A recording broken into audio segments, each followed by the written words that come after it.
How are you today? Thanks for having me. Oh my gosh, thank you so much. You are the Rosie's version, Just the Gist first guest.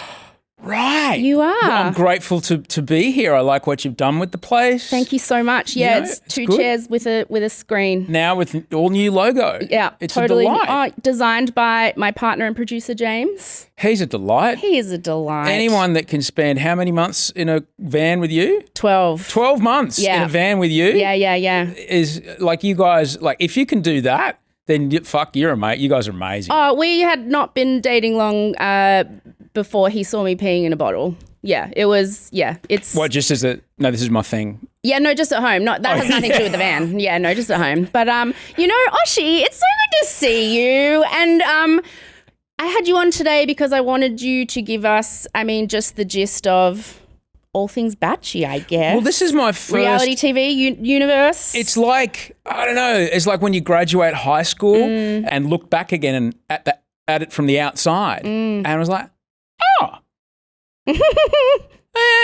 I'm interesting. So this is like my first season to watch the Bachelor franchise as a punter. Yeah. And it's a delight. Yeah. It's a total delight. I was thrilled that Sam Armitage got the job. Were you really? Yeah, really. Did you want it? No. Yeah? Okay. That was a question the Gist has had. Did I want a job that I knew how to do very well so I could work with all my friends and not have to worry about paying my mortgage for another year? Yeah. Fucking, of course. Yeah. However, it's show business, not show friends. And I understand that when a format leaves a network, it's never happened that the host goes as well. They will bring, perhaps if it's a judgy show, they'll bring the judges with them. But they'll pop a new host on there. Yeah. And that's what it is. Yeah. And 114 people kept their jobs. Did they really? Yeah. Oh, that's great. I didn't lost know that. my job. And so I'm thrilled that these, producers, camera operators, audio people, catering people, they all still get to work. Audrey, my wife, she worked on the show as well. Okay, well then that's interesting because I do want to go back to when it all sort of started for you and how it compares to now and how things have changed. That's something I love talking about with you. And so, a lot of people, I think, don't realise, and I only say this because I saw the clip of that podcast you went on with the girl who was like younger, and I think this girl didn't know you had been on Australian Idol. Yeah, and then also asked if Is he still with us? Is James still with us? It's such a beautiful moment. It was. We talked about it on Just the Gist. But it's not her fault. Because she's like... Yeah, why would she know? She's 23, I think, 24. And she's got a young child who's, I think, 6 or 7. Like she's not going to remember the long-haired Oshie of Channel V. It ended before she was born. Yeah. So, you're uniquely suited to talk about Bachelor, like the behind-the-scenes machinations of all that stuff because you hosted the show for a while, but I think a lot of people like that don't realise you were on radio. You were hosting on Channel V. You were hosting Australian Idol. Then you were doing like Batchy. Then you were doing Bachelor in Paradise. Don't forget there were years of unemployment in the middle of that. But it is, almost 3 decades for you of I started in radio. It's 31 years. I started in radio when I was 20. Entertainment industry, So you're... Before that, I was in bands. I was a roadie for bands as well. So I started working in the entertainment industry when I was 17. This is one of the reasons I wear hearing aids now. Yeah. I was just lifting heavy shit and running lights for bands in Southeast Queensland in the 90s, man. You essentially have a doctorate in Australian entertainment industry knowledge. So, which is it's qualified me to be as unemployable as I am. Because I'm really only good at one thing, and this is it. I can't wait to ask you about losing 2 massive jobs in 1 week. But I've done that. So we first met because of The Bachelor. That's how our friendship started. I remember meeting you for the first time. It was at your old work, and I remember explaining to your old boss what a podcast was. Yeah, that sounds about right. Because I went in there to interview her. Oh, what is this? Do people sell advertising on it? Yeah. Oh, yeah. Oh, no. And as soon as you said yes, she's now created one of the biggest podcast empires in the country. Oh, yeah. Mia Friedman knows her stuff. She knows her shit. And the ability to execute is what changes an idea from an idea to a success. Yeah. And, she's very, very good at that. But I remember going to that office and meeting you for the first time. And the short version is that when you started recapping the show, you gave permission to an entirely new cohort of people to enjoy this silly and very preposterous thing that we were creating in an entirely new way. It is. It really is about love. Yeah. It really, and I say that with the straightest of straight faces. Oh, and I always tell everyone when they say to me, Osher, when the cameras aren't on him, does he admit that it's not about love? No. And I say, no, he has never. He always says with the most earnest of, it's true, though. Tone that it is about those love. People, they truly fall in love and they've got married and had babies and they're having, like, some of them are prodigious breeders and I'm thrilled for them. and so it really is. And it was a really lovely thing to show up and help strangers find love. It's a nice way to earn your money. Yeah. It was a nice thing to go to work and help people fall in love. And through the process of that, through the nature of what the show is and what the format calls for, some of it is very silly. Yeah. And it was nice that because when this is at a time before Twitter became a truck stop toilet that hasn't been seen to in some time, I would also live tweet the shows. Fun. Yeah, I would, you would. It was fun. really, really fun to be able to there was a line I would never cross. But just kind of point out the ridiculousness of it. Yeah. And just kind of take away I never watched that kind of show. It's like, just fucking watch it, man. It's fun and just enjoy it for the silliness of it. And once you relax a bit, you're like, actually, no, it is good. It's like a Carly Rae Jepsen song, Calling Me Maybe. You might really like Slayer, and I really like Slayer. Yeah. But Carly Rae Jepsen's Call Me Maybe is a fucking amazing pop song. Yeah. And it's okay to enjoy a fucking amazing pop song. It's okay to enjoy silly things. It's like that. It's okay to enjoy silly things. Yeah. You can live in a share house with 12 people in the inner west and wear overalls and go to all the protest rallies and still enjoy shitty reality television. It's okay. You can do both things. Yeah. I always tell people it was such a specific moment in time that I've not super duper seen repeated since then, and I'm not sure it ever will again. I mean, with the initial, I hope not. With the initial Australian Bachelor, it was it started in 2013. Yes. Yeah, that was the first season. I started recapping it. Again, I think my work didn't really understand why. They were like, sure, I guess if you want. Like, it was just sort of a do that on your own time weird thing. And then I think the first season, I was probably one of the only people recapping it. Yeah. It was like, I got interviews with all of you because no one was really majorly into, like, I remember interviewing the 2 finalists, like, the day of the finale. They gave me access to everyone but then the next year and the year after that, it just turned into this cultural phenomenon. And it really was because, like you say, it felt like community. It felt like we all watched it at the same time together. We all tweeted. So you were tweeting, I was tweeting, Twitter wasn't a dumpster fire. Everybody was doing, like, the memes and connecting and having fun with it. And then, you'd read the recaps after and it just felt like this, you were part of something fun. You were all in it together. Without you opening the door, we would never have the punky recaps. They would have never happened. Because like, oh God, there's people are keen for this to enjoy playing with the fun of it. And I certainly hope that's not the last time it happens, but I truly feel it. The moment that we had with The Bachelor there for those, like, peak few years of it where it just went bananas, I'm not sure it can happen again because we just don't watch free-to-air TV like that anymore, really. Like, it's part of the live tweeting of it as well was that you can't keep up. You can't go back and scroll back and then watch a stream on a hashtag at the same time. Yeah, you can't. It's part of the appointment to view of it all. Yeah. And I think that is it. We might have been drifting away from it. I think we might come back. Yeah. Particularly it happens around big finales of things. And I think it's important. We've got to find a way to make it happen. Yeah. And to embrace it. It's like my wife. She follows the Canterbury Bankstown Bulldogs. I don't know why, because they always lose right when they're about to win. But when she sees that jersey, that is time with her family. That is going to the game. That is those memories unlocked. And as shitty as the team's doing, it is.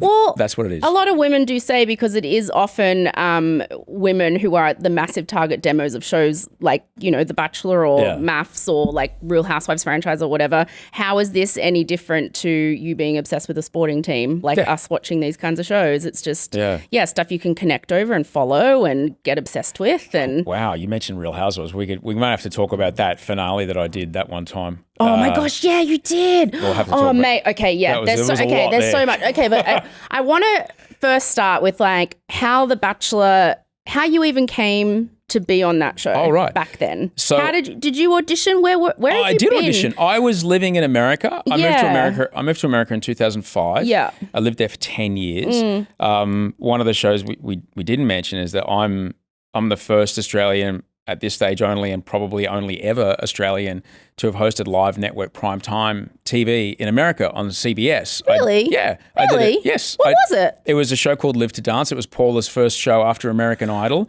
and it was amazing. It was one of the best jobs I've ever done.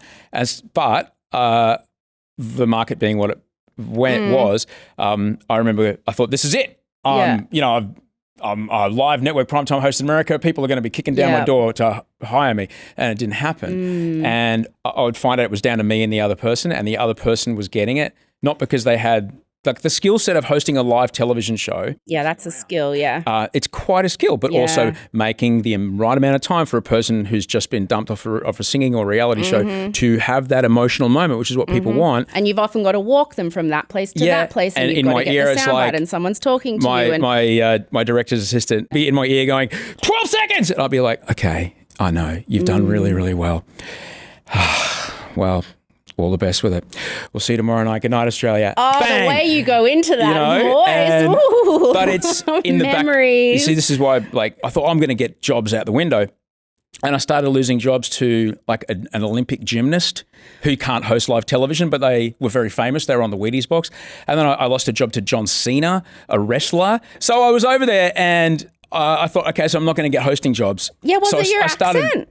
No. Like, was it? No, not at all. What was it? No, they just started giving the jobs not to people who had the skills, but to people who were pre-famous. Yeah, okay, And that's what was important to them. Bringing the profile, And so I started creating formats, and I was pitching them around, and one of them was a dating format. And so I pitched them this show, and they said, that's great. They bought it in the room, which is amazing. We went into pre-production. Yeah. And about, 3 months in or 4 months in, they called me and said, you know how you wanted to come down here and do a dating show? I said, yes. We've just bought the Bachelor franchise. Do you want to host that? Yes, I do. So they just offered it to you? Yeah. Yeah, wow. I still had to screen test. Yeah. And could you tell from the start that it was going to be a thing? Like, was it? Oh, yeah. Did it feel like a sure bet at 10, or was it just like, we'll see how this goes. Australia might not like it. When you buy the TV format, you get all the logos, you get the music, you get all that, but you also get this big ring binder, which is called the Bible. The Bible, the show Bible, yeah. And in the Bible, like, for example, the TV show Undercover Boss, you're familiar with it? I love Undercover Boss. So, James is laughing because he's like, she's obsessed. I love Undercover Boss. I've seen the Bible of Undercover Boss. Yeah. And sure enough, it's like, here's the cast you need. Here's the people. When you're casting it, you need this person. You need, and it's the names that you say. Yeah, it's the narrator. TV Bible is the thing that if you've never worked on the show, the day you turn up, they give it to you, and you would know how to put the show together. You need the narrator. You need the crier. You need someone who's going to agitate the crier. You need someone who's. And they just basically they spell it out. So when you're casting for it, you know exactly who to look for, because people who have made this show many, many, many times in all different environments and different markets will understand, by the time we did it in Germany, we found this. Okay. And so by the time it gets out here to Australia, there's a few tweaks to it. So was it, so many listeners ask this question about casting and whether, every time that first episode airs. Yeah. And I would write in the recaps just, silly things about, like, you can tell by the goofy music they play when a certain person gets out of the limo that they're definitely not going to win. Or, like, there's certain girls would come and do, like, crazy gimmicks when they go to meet the Bachelor or whatever, and you're like, that person's not going to win. Or, like, is it cast with intention? Is it cast with intention? In terms of, like, we're casting this person knowing they have absolutely no chance to win, but they're going to be entertainment value kind of thing. Like, is it cast with intention that way? I don't work in casting. You'd be able to tell though when they're there. I've never worked in casting. You would turn up like when do you first meet the girls? I can tell you though that on everything's got to make sense in the edit. Yeah. All right? Yeah. And like anything, any show needs light and shade. Yes. And how do we as humans make choices?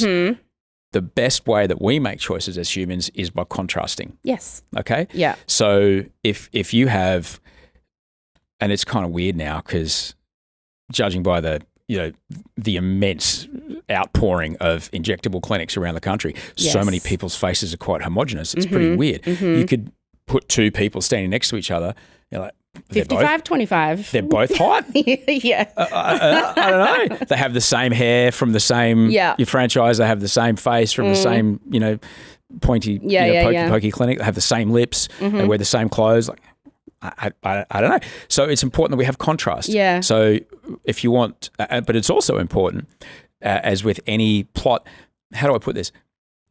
In the States, they call it unscripted television. We've started to call it that a little more here, but we call it reality TV. Yeah. But unscripted, it's called unscripted, but it follows the same beats as a scripted show. All right? There's the inciting incident. There's, the hero's quest. There's the fun and games. There's the dark night of the soul. There's the moment where the bad guys close in. Are they going to make it or not? Ooh. So filming that first cocktail party, for example, when all the women meet the bachelor or, the opposite when it's a bachelorette and the men, you would know as host and just being really good at this and understanding all those machinations and how things are cast and knowing that it may not be scripted, but there is a formula. You would have an instinct as to who is there to be like a legitimate love contender and who is there to be an entertaining person. I don't think any of those people, like the Schadenfreude television of Idol, where, and I've struggled with this years later when you look back at it and go, oh yeah, hang on, we did an entire special. The first couple of weeks were like just people embarrassing who auditions. Probably, we would never really put them on air now. Yeah. But the ritual kind of humiliation of it was a part of the format. Yeah. And no one's there. It's not puppy kicking. No one's there to be humiliated on a show like that. Yeah. But we have a very, very short time frame to see all aspects of the heroes of the show. Yeah. Now, it's a classic first date thing. You can tell a lot about a person by how they treat the waiter or waitress who makes a mistake. Yeah. All right. You can be like, wow, they're hot. And these things firing. Yeah. And then the waitress accidentally spills a drink on her and she goes, what the fuck is wrong with you? And you go, oh, okay. Yeah. Hello, real you. So if you bring, like, here's the dude, he's got the rig and he's got the business and he's got the jaw and da-da-da-da, and then he doesn't hear the tuba music because there's no music. Yeah. But if you hear the tuba music, if you hear that. I used to call it in the recaps the equivalent of a monkey blowing into a bottle. Yeah. Ooh, yes. Ooh. Yeah. How he treats that moment is we see a lot about him. Now we would always protect him in the edit or her in the edit, but it does show a lot. You have to find something that you like about the hero. So, for example, Brooke Bulletin, in the first like 2 or 3 people, there's someone who's having a stumbling kind of, Inspector Clouseau moment.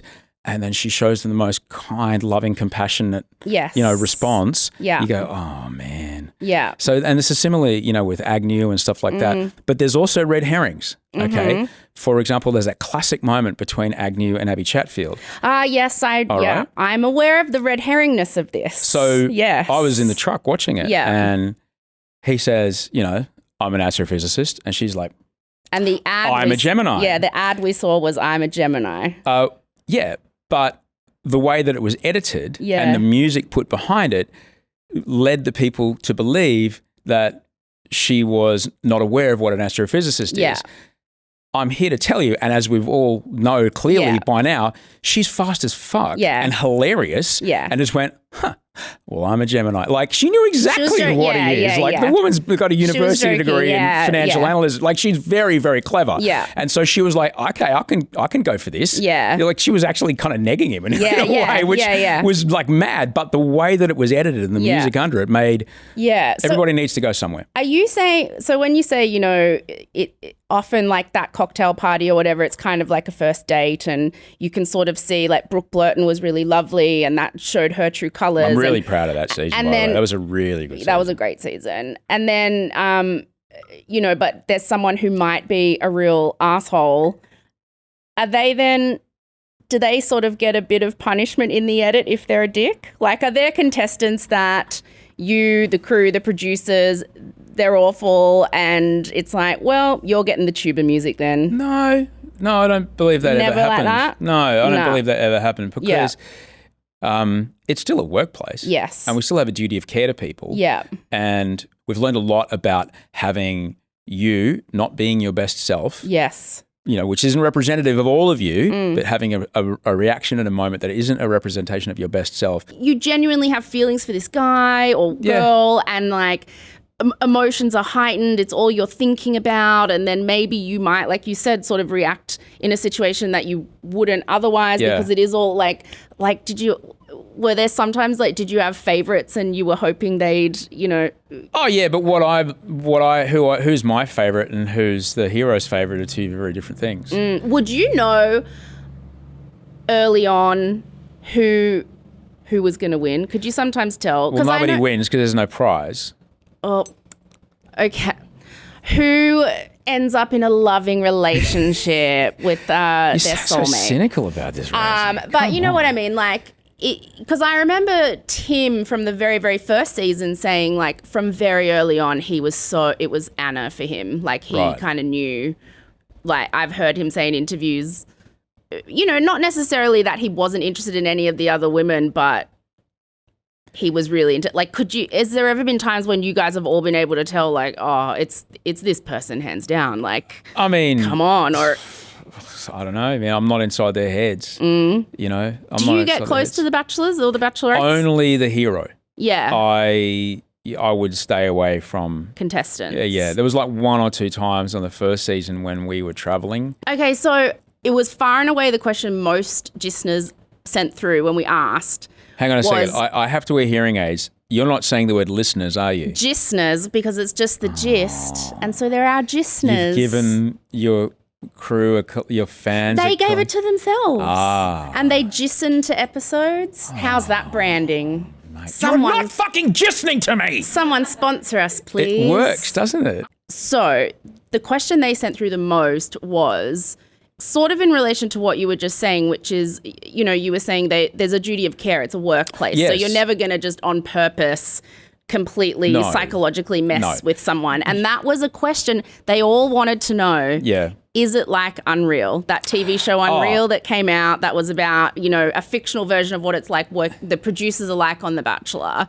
Okay, so as far as hanging people out to dry, everything has to make that final minute of the show the last 30 seconds of the show make sense. Like, you have to understand why he or she did not give the rose. All right? Mm-hmm. And there might have been this gigantic rant which doesn't make that person look very good, and it will, you know, we don't need to put it all to air. Yeah.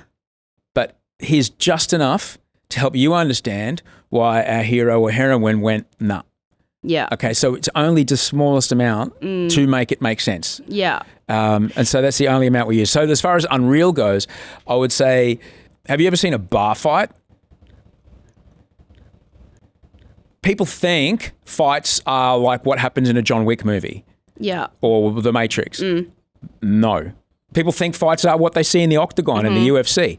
No, that is not what actual violence between strangers looks like. Yeah. But you can't show something that is over in 6 seconds on telly. Yeah. So you ramp it up and da-da-da, and John Wick grabs a pencil and boom. So similarly on a show like Unreal, here's the things that, you know, if we were the worst people in the world, what would we do? Yeah. Now, that's not to say that in the earliest days of reality, in the early 2000s, that particularly in places like the UK, sometimes in America, this sort of stuff didn't happen. Yeah. All right. But here in Australia, in my experience, never, ever. But there still would have to be, I guess, was there a certain amount of producer, and I hesitate to use the word manipulation because I feel like you'll be like, absolutely not. But maybe there is a contestant who is feeling like he's not noticing her enough, and the producer will encourage them to like, why don't you go and steal him at the cocktail party, or things like, even though they know that he's probably going to vote her out, or is there certain ways that like like you say, you have to have an entertaining story, and it's got to make sense. You have to, Right. So if, for example, in a reality show where it is I'm picking you, I'm not picking you. Yeah. If your hero is just, I'm not going to pick him. I'm just not into him. Yeah. They're like, okay, all right, I get that. But we have to make it make sense. How are we going to make it make sense? Yeah. Because if it doesn't happen on camera, then it doesn't happen. So perhaps it would be about, trying to find, you've got to get cameras where they're going to be. Yeah.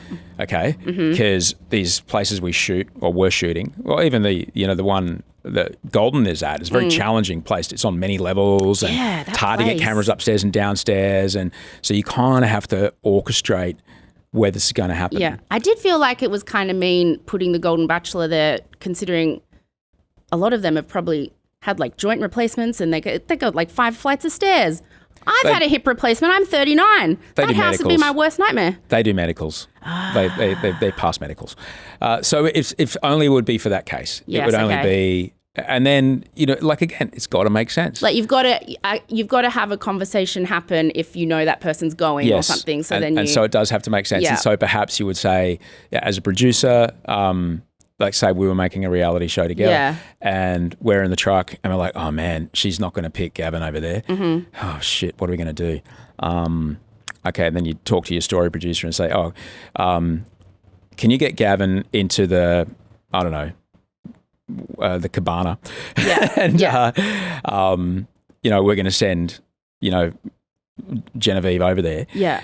And it's just that. So you just mentioned the title story producer. Yes. Is that what a story producer does? Yeah, there's levels of producers. Yeah, and so the story producer, they're in charge of making sure that it makes sense. Yeah. Which would mean, okay, if that person's going home, we need to sort of facilitate no one's some inventing kind of anything. moment On the here. shows I've worked on, Rosie, no one's inventing anything. Yeah. Okay. It is taking actual, because they're not actors. Yeah.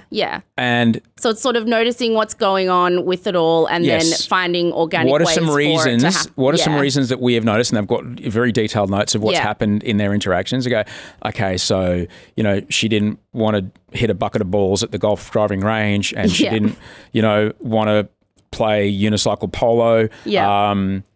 The classic, what was it? I think it was the second episode where there was always the embarrassing physical challenge date, group date. Yeah. Colour and movement, mate. Colour and movement. Yeah. But it's all, again, it's all designed to, it might look silly, but it's all designed to bring out, we can be on our best behaviour when we're in a situation we can control. Yeah. But what happens to us when we are challenged? And again, it's that casting of like who's going to agitate, if I was in a reality show, who's going to agitate me? All right. I'm a pretty centrist, kind of fairly dull, sober vegan guy. Yeah.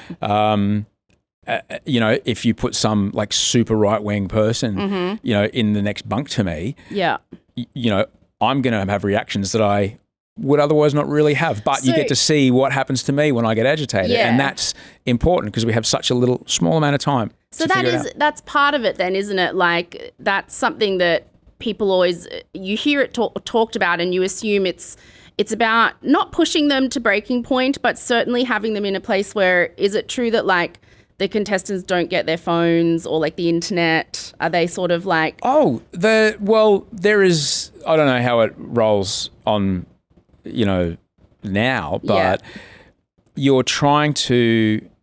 What's reality television? It is reality television's bread and butter. Its currency is the authentic human emotional responses to new information. Yeah.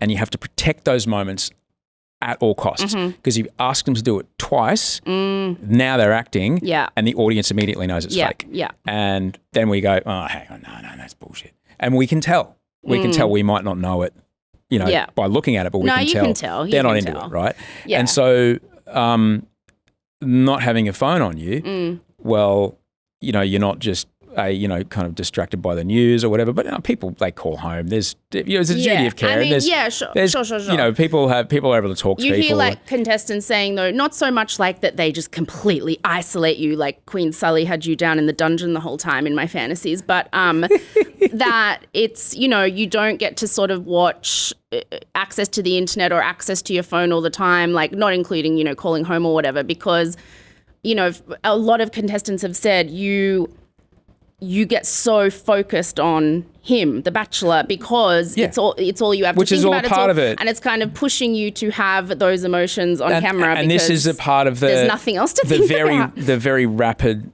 but it works. Yeah. It's a format that works because it's the same on Survivor. They don't have their phones. And speaking of phones, I remember Rochelle from season 1 saying to me, like, I haven't not had my phone in my hand for about 5 years. Something like this. She goes, you know what I'm doing? I'm talking to people and I love it. Oh, so your positive Oshie spin is like being locked in the mansions, like it's a nice little social media detox. Pretty much. You are really just the face of this franchise till the end. Still, I mean, it's still a great, I watch it with Audrey. I think it's great. I think I'm really enjoying Golden. Okay, we're going to talk, I have questions about Golden, but I want to ask you, because you just mentioned Rochelle. I remember that first season, there was the overnight fantasy suite dates that year. Yes. And there was also an after the final rose, like sort of reunion show, because I got invited, which I was surprised because I didn't think Channel 10 were very happy with me at the time because of the recaps. But why did that stop? The fantasy suite is a big part of the American version. It's when you're meant to boop, boop, boop, boop. It's like, what, the final two? And the way that having dated in America, the way that American dating culture is far more open and aware, even though they're a very conservative religious nation, they're far more open to the idea of dating means we're not exclusive. Yes. And it is par for the course that there are other people involved. Whereas Australia, no. Yeah, right. And we... as you probably would have, I don't know if you've noticed, but we hold the women in our community to a far stricter, kind of standard of... Do we really? Particularly when it comes to chastity and things like this. We're like, no, you fella, you can root all the people you want. You... What, you had sex with a person? Yeah. In the same week as another? Yeah. We have words for them. Yes. And I'm pretty sure they would have done. There's a lot of research that goes into these shows as well, and they would use that research. So was there someone in a little room just calling around going, do you think it's slutty if there's a fantasy suite date? And people said yes, and so then they have focus groups. Yeah, wow. They have focus groups because it's a multi-million-dollar product. They want to be sure that they're getting the most value out of it and they're getting the largest audience. And so any show does this. Every single TV show does this. They use research to inform the choices that happens. There's not just a couple of people sitting around at lunch going, I'll tell you what. So that was something that just needed to go for Australian audiences. I don't think Australians culturally were able to accept that this moment of two people... Oh, they would have accepted the Bachelor sleeping with them both. They would have been like, get it, son, but the women would have... But no. There's also, it's the woman who, or the man who gets is there at the end watching back, has to then see the person they're with spending the night with somebody else, knowing full well it was the night before. Yeah. All right, that's also very difficult. Yeah.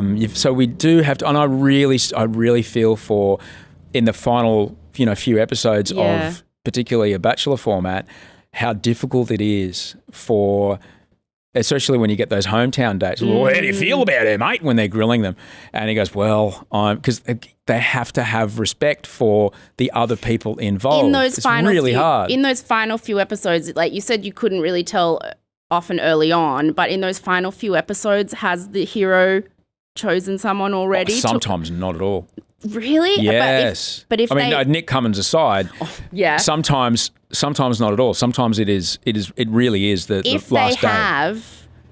Is it really hard and uncomfortable? I imagine it would be so hard for the hero to have to go to those hometown dates knowing I'm picking that person, but we have 4 more episodes to film. Like, I have to. They may be pretty sure, but sometimes things show up on the hometowns that they were really sure about, and then they go, oh. Well, because, okay, let's talk about the honey badger then.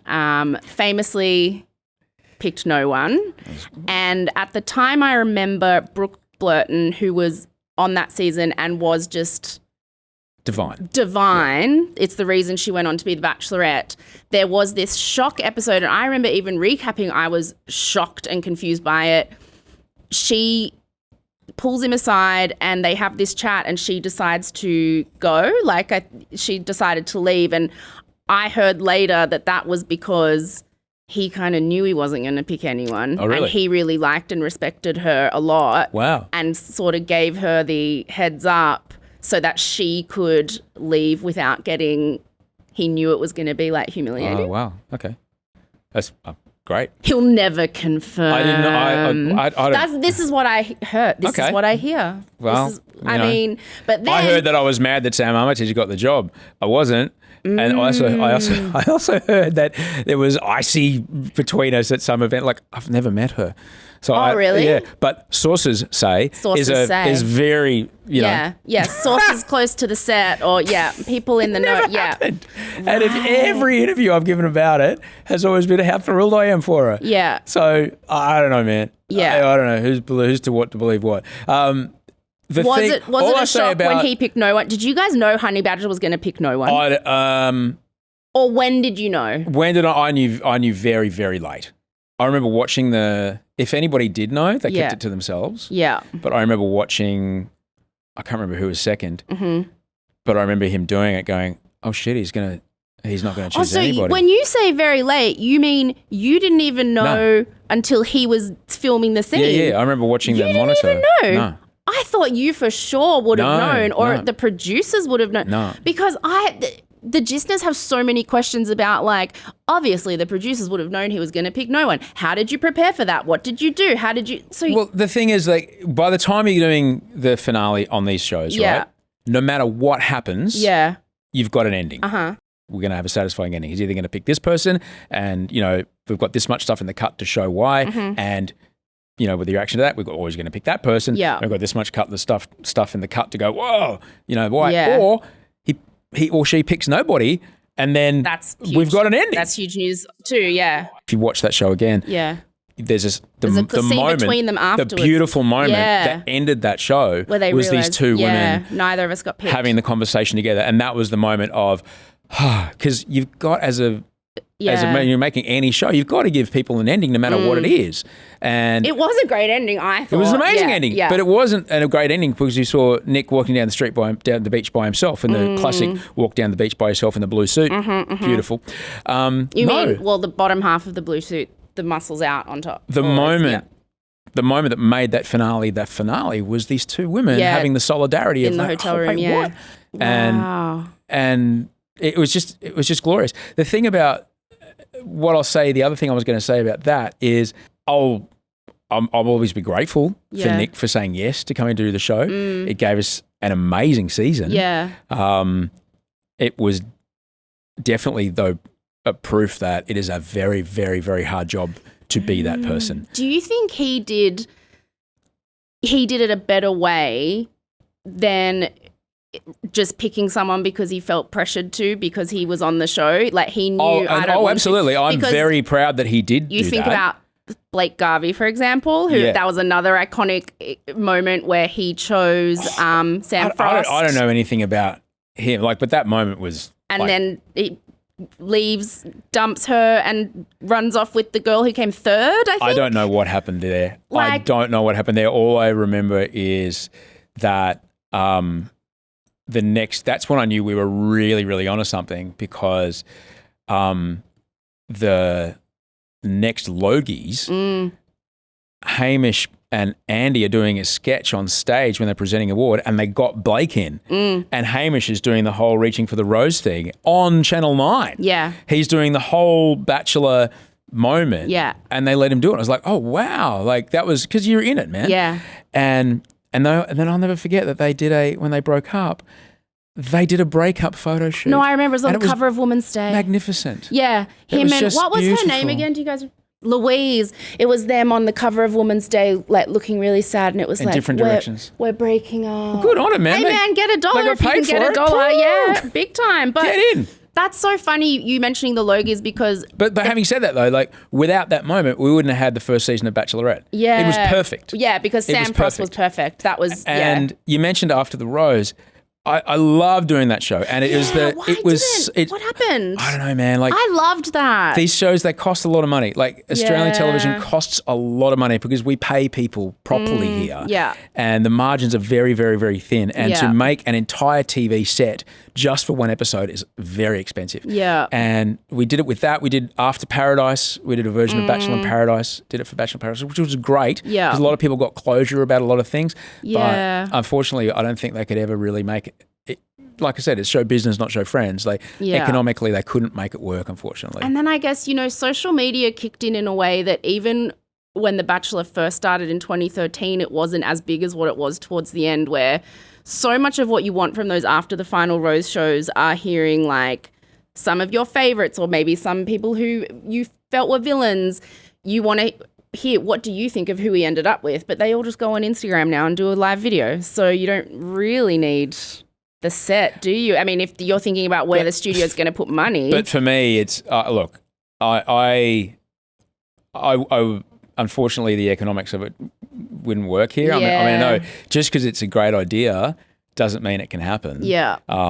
In the States, so they've got the scale for that, and so they would do that after every show. They would have, I know, Bravo after show, come on. They would sit there and they'd have people joining them from, this is Gwendolyn from Series 6, and she watched the show with us, and here's Sharon Osbourne, and da-da-da-da-da. And it was so good to break down every show right afterwards, live. Super fun. So good. But unfortunately, they could never make it work here. Not that they didn't want to. They did want to, but they just couldn't make it work. I wanted to. I remember going that first season. It was so good. But I want to ask about that Blake Garvey season and the Logies thing you mentioned. Like, to me, that was the season that it just blew up. Yeah. Like, the first one, it was fun. I recapped it a bit. I got pulled into, in that first season, Beverly McGarvey, who's the big shot at Channel 10, I got like called into her office for a meeting. Oh.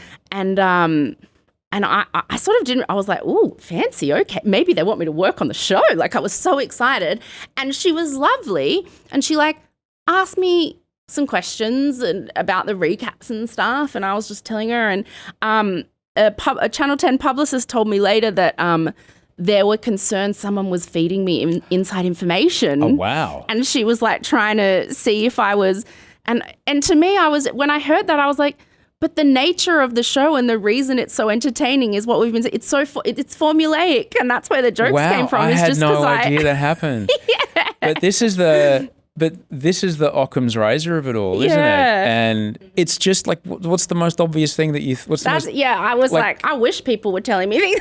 No one was telling me anything, and also, I wasn't interested in writing. There's such an ecosystem now with MAFS and all these shows of gossip and insider tips and, Daily Mail photographers camping out at the hotel where they're staying. And to me, I was like, I'm not writing about, so much of it was satire and fantasy. You weren't really in a dungeon under the spell of Queen Sandra Sully. Do you know what I mean? It was pretty fun. It was all silliness, and so I think one of my most favorite moments was where, and I'm a very big fan of meta. Yeah. Making a joke about the meta-ness of it all. And the self-referentialness of it all, and leading into the fourth wall, but maybe not breaking it. Yeah. And I was there rolling with Batch in Paradise, telling about what was going to happen that day, and say, okay, so there's 15 of you here, and da-da-da-da-da. For those of you following along the Rose maths, that means 2 of you going. And I managed to sneak it in, and it went through. I remember. It went through producers, producers, it went through network screenings, went through editors and everyone. I mean, I was never sure how Channel 10 felt about the recaps, because it seemed like the first season they were pumped because like we were giving the show attention and they were trying to make it, happen and get people excited about it. But I think it didn't need that. It was going to snowball on its own. But then, after season 2 and season 3, and that was the one with like the dirty street pie thing and all that. That was when the meta-ness of it, I think, really kicked it off a notch, because there were so many jokes I was making in recaps about the formula and Rose maths and like the sort of saturation of product placement, like with the Nissans and everything. And then you would come on Twitter and maybe do a little like wink at one of my ones. And then, I think even one year Sandra Sully dressed up as a queen and like talked about you being in a dungeon. Like that was the really sort of that season. It felt like it was really hitting its stride, and it was like getting to this place where it became this community viewing fun thing. And that's what really like kicked it off into some kind of stratospheric. Like I got given a Nissan. Hey, yeah, you did too. Yeah. Like, well, they loaned it to me for one year. And I didn't even drive it. I didn't tell them that. I joked so much about the Nissan product placement in the show. I remember. And Nissan one day came on Twitter and joked about, like, because I was always like, can someone give me a Nissan? I'm saying Nissan enough. And Nissan came on Twitter and were like, yeah. And I was like, what? And they were like, will you accept this Nissan? And I was like, yeah. And my best friend Tony at the time was like, Rosie, you don't drive. And I was like, let's not tell them. Excellent. And so I turned up on the day and I had to sign this thing like with my license details. And I was like, oh no, I don't drive. Here's my friend Tony. He's going to drive it. Thanks. Okay, bye. And so we got it for a year. But glorious.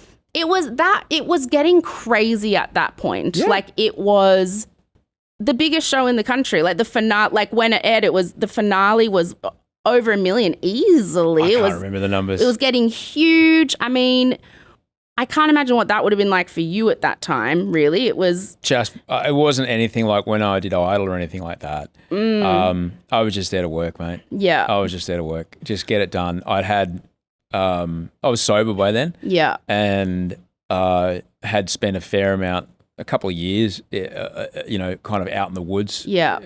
Because of the, the carry on that I'd been doing, towards the end of my drinking and using. And so to have the privilege to work again was incredible. And I was very, very grateful to do so. Mm-hmm. And so I was just, I can't control. There's so much I can't control. No matter how big the gig is that you've just booked, one day that show will go off air. Yeah. All right.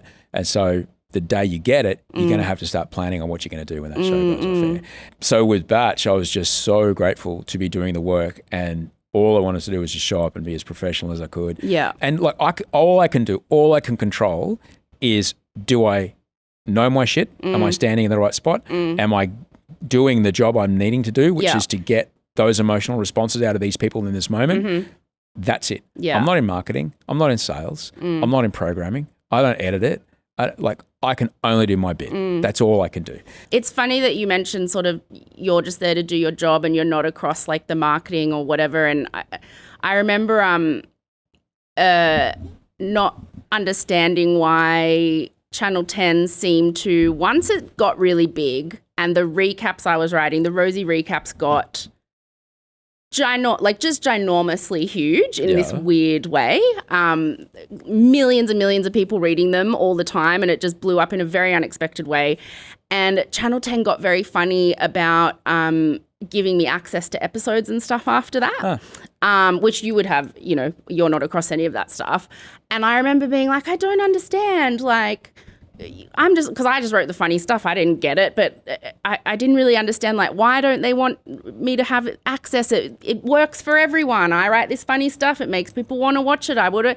And someone said to me at the time, it's because the way the advertising and all that stuff works with these kinds of shows, there's, let's say a brand like, I don't know, KFC says they're going to spend $50,000 in Bachelor season, and the recaps got so big that it got to a point where some of the brands that would have spent that money advertising with The Bachelor actually came to Mamma Mia and spent it with the recaps. And so then apparently there was like and all of that was going on. And I was like, that's got nothing to do with me. I just really need the episode a little earlier in the day. Like I can't. It's so like there's so much that goes into all that side of things that like it's a business, man. Yeah, it's a business, and like, I don't know if that happened or not, but people want to protect because these franchises cost a lot of money. Yeah, and they want to protect it. Could you tell when it started to feel like it was? Every show the magic tips. had passed. Every show tips. I stopped doing recaps just because I moved on to other stuff and, got literally writing recaps. The Bachelor made my career and got me a book deal and helped me move on to other things. I'm thrilled. Yeah. So I stopped doing them a little earlier, and then I watched the show for another couple of years, and then it did get to a point where it felt like, I don't know, has the magic gone? It didn't feel like it was appointment viewing anymore. There was something about that community enthusiasm we talked about. Felt like it wasn't like, there anymore. Did we know? Did I know? Did you see it coming when it was? Like I said, every show moves and changes. Right? Every format has to evolve. Otherwise, you can't just keep doing the same thing. You have to change up the flavors of what it is that you do, and. Like when they brought in 3 bachelors, were you like... I was thrilled. I was excited. Really? Yeah, we were the first people in the world to do it. You were shark jumping? You were like, no, not let's at try all. this? It was unreal, actually. Yeah, it was really cool because it was taking all the best bits of... Paradise in that if I don't... Like, because I'm Bachelor, Bachelorette, I'm not into them. Yeah. Then what am I doing here? Yeah. All right, so how do I stay invested? Like, okay, let's see what might happen here. Yeah. There's more options. Okay. It's nice. Well, speaking of like morphing and changing, let's get on Golden Bachelor. Let's have a chat. Have you been watching? Yeah. Have you watched all of it? Yes. I know what happened at the hometowns. Okay. And so you weren't up for the job? You weren't... I don't know. Like I said, you weren't. No, I said, like when wasn't even an option. No. Yeah. Okay. No, like I know what happens when a major franchise shifts networks. Yeah. They never take the host. And do you think Sam Armitage is doing a good job? Yeah, absolutely. Yeah. Of course she is. She's a great asset, and she's doing it really well. Do you think that show's gonna kick on? Like, have you enjoyed it? I really hope so. Yeah. Because it'd be a shame not to. Because it's such a fun format and such a delightful format. I'm really enjoying, watching. And that's a beautiful thing to it. It was a thing that's revitalized the format in the States, which is where a lot of our, in surf they call it the indicator. Where's that thing there, and then the wave's going to break here. So it's one of the indicators for what's going to work here. Right. Is what's working there, and it's a way to kind of be in on the love story a bit more because, I don't know, perhaps your preferences for physicality aren't informing your biases. You're able to just go, oh wow, he seems really nice, and I really hope he looks really like a lovely guy. And he's a bit wooden. What do you think about? He's a bit wooden. I don't know about that. Have you seen the pipes on him? Jesus Christ! No, but the man's stacked. No, I mean he's like he is a handsome man. I mean the Golden Bachelors, they're older, but they're always handsome. He's handsome. He's like 007. Really 20 is. years retired or whatever. Yeah, he's proper. But like he has seemed a bit. But then think about generationally, when there's all these incredibly accomplished, brilliant women in there, and he does seem very, when I say wooden, he seems very like shy and awkward on camera. I was surprised. Think about, though, the generation that he's from. Yeah. You're asking a lot of someone who's never needed to do this in their life. And you'd be hard-pressed to find the secret sauce of someone who's got the rig, who's in the right spot, and can, like, it's... Yeah. It's it's hard to... He's a bit of a unicorn, There would have been a lot of... Handsome, right age, widowed, so there's no crazy exes coming out somewhere. Exes don't have to be... exes can be lovely as well. No, but I want to see a crazy one. No. But that's why I like MAFS. No. Yeah. Did you watch MAFS? Are you a fan? I went for a long time basically not watching a frame of it because it was on at the same time as it was counter-programmed. To Bachelor? Yeah. Oh, God, shit, no, sorry. It's all right. Don't be sorry. Busted. No, I don't care. It's like, I don't know. Just because I haven't eaten meat since 2002, like, I don't give a shit. Yeah, like, okay. You can put what in... Other people can put whatever they want into their own mouths. Like whatever you want to watch, you want to watch. Knowing you for as long as I have and the way you talk about The Bachelor and the genuine love you have for the fact that it's about finding love. Yeah. I always wondered whether or not maths was just the antithesis of what I think maths is, I really like what maths has done. I mean, I know the people that make it, right? Yeah. I know the producers that put it together. Yeah, those producers are geniuses. Yeah, it's brilliant. It is for what it is. Show. It is the best show. I think whoever produces maths is one of the best producers in Australian television. One of the breast producers. Breast producer. That's a different show. She's a breast producer. Yeah. It's this beautiful lens into the Australian culture that is otherwise not represented. And I think it's really important. You can poo-poo the people on maths all you want, but these are the people that live in your neighbourhood. I love maths, and I have always said 1 gazillion times, and probably more so than The Bachelor, because The Bachelor did have such a strict sort of formula. Yeah. I've always said of maths that I think it's such important viewing because you can love or hate people on that show, often really hate people on that show. But the amount of women who have said to me, oh, I learned what gaslighting was because I saw it in maths. Like there are toxic sometimes relationship dynamics happening on that show that people are seeing and learning how to recognize things in their own lives or relationship problems in their own lives. I would say that's a factor, and that people, whether it be Batch or whatever, people watch these shows because you never see courtship, the courtship part of a relationship. You see a couple, all right? You never see what it's like when people are trying to get to know each other and what that might look like, except for your own experience. You've never had a relationship outside of your own. And so to watch another person go through it, you're like, oh, okay. And it facilitates this opportunity to think differently perhaps about your own relationship or the way you go about things. You go, oh, hang on, I have said that on the first date. Yeah. Oh, that does make sense now. Yeah. And these shows allow, the opportunity to display, hopefully, healthy ways of getting to know somebody, healthy ways of saying, I'm not that into you. There was this amazing moment that happened in Brooke Blurton's season, and this is how incredible some of these shows can be, is in primetime television on Brooke's season, Dr. Amy Thunig, she wasn't a doctor then, but Amy Thunig asked both of the top two. Oh, I remember this episode. Like 13 words. Yes. Like if I was to ask you whose country you live on, would you know? And both of them went, actually, no. And it was just a beautiful thing. And this is what a show like these shows can do. That rather than be so on the nose about, this is not how you should be or shouldn't be. It's a beautiful thing. It's all storytelling, be it, unscripted TV, scripted TV, reality TV, whatever. All storytelling is just about making people feel seen and making people feel connected.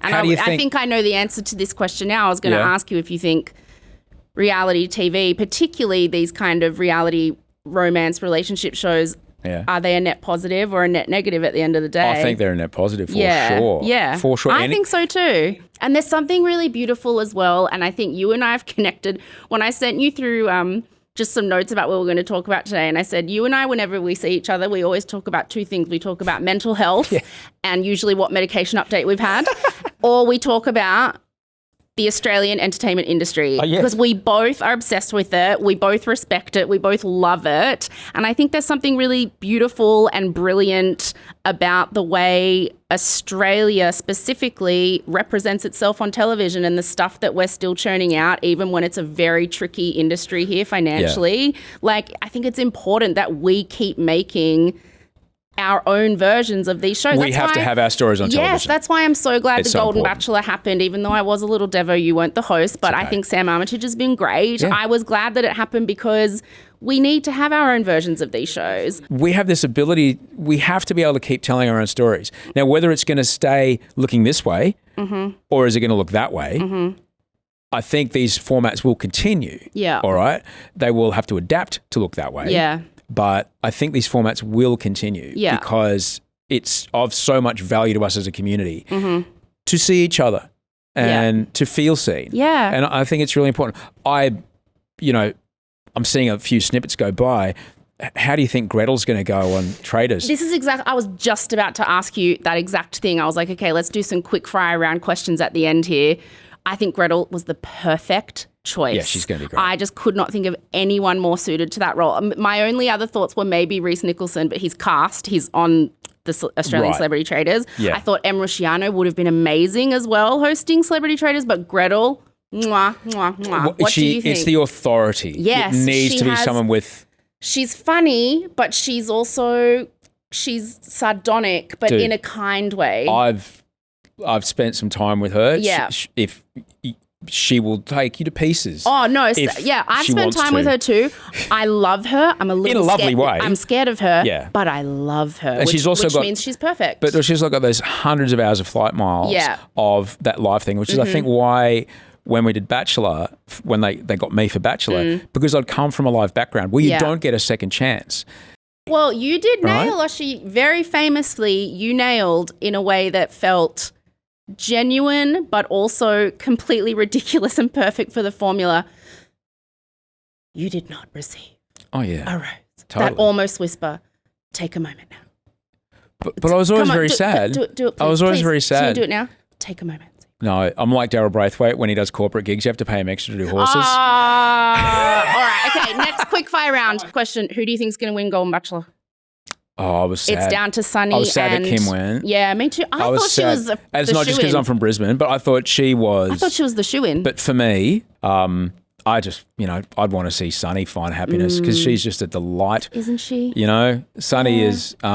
She'll bring out his silliness. She'll bring out his. And I think, she's a delight. There's rumours the Visor situation is amazing. There's rumours he's not with anyone. Oh boy. There's rumours. There's rumours. I'm always across more than the a rumours, Fleetwood Mac record, man. I'm always across the rumours. All right. Well, next question. A lot of people asked favourite Bachelor, Bachelorette.